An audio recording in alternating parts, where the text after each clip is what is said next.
And who is the father of mathematics in world? Father of mathematics in world was Archimedes, and father of mathematics in India was Aryabhatta. Aryabhatta was the founder of zero. In every year, December 22nd, we are celebrating National Mathematics Day.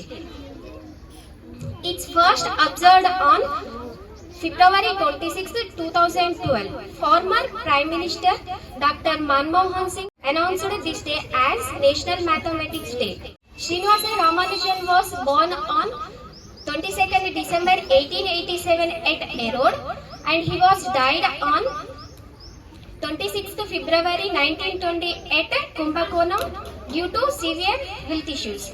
This genius mathematician made number of contributions to mathematical analysis, number theory, infinite series and continued fractions. Thank you one and all for giving me this